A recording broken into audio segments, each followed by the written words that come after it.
ഒരിക്കൽ സ്വഹാബത്ത് റസൂലിനോട് ചോദിക്കുന്നുണ്ട്, റസൂലെ അയ്യുന്നാസ് യഖ്ഫുറു യാ റസൂലല്ലാഹ്, ഈ ലോകത്ത് കോടാനുകോടി ജനങ്ങളുണ്ട്, ആ ജനങ്ങളിൽ ഏറ്റവും ശ്രേഷ്ഠരായ ഉത്തമരായ ഉത്കൃഷ്ടരായ ആളുകൾ ആരാ റസൂലെ എന്ന ചോദ്യത്തിന് അല്ലാഹുവിന്റെ റസൂൽ സ്വല്ലല്ലാഹു അലൈഹി വസല്ലം നൽകിയ മറുപടി കുല്ലു മഹ്മൂമൽ ഖൽബ് വസദൂഖുൽ ലിസാൻ.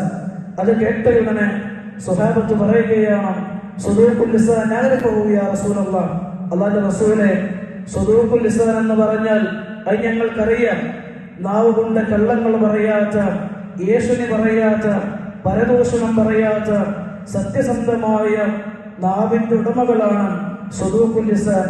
എന്നാൽ ഫമാ മഹ്മൂമുൽ ഖൽബ് യാ റസൂലല്ലാഹ്, മഹ്മൂമുൽ ഖൽബ് എന്ന് പറഞ്ഞാൽ എന്താ റസൂലേ എന്ന ചോദ്യത്തിന് അല്ലാഹുവിന്റെ റസൂൽ നൽകിയ മറുപടി ഹുവ തഖിയ്യുൻ നഖിയ്യ് ലാ ഇസ്മ ഫീഹി വലാ ബഗ്യ വലാ ഇല്ല വലാ ഹസദ, അസൂയയില്ലാത്ത, വിദ്വേഷമില്ലാത്ത, വെറുപ്പില്ലാത്ത, വൈരാഗ്യമില്ലാത്ത മനസ്സിന്റെ ഉടമകൾ ആരാണോ അവരാണ് മഹ്മൂമുൽ ഖൽബ് എന്ന് റസൂൽ സ്വഹാബത്തിന് പഠിപ്പിച്ചു കൊടുക്കുകയാണ്.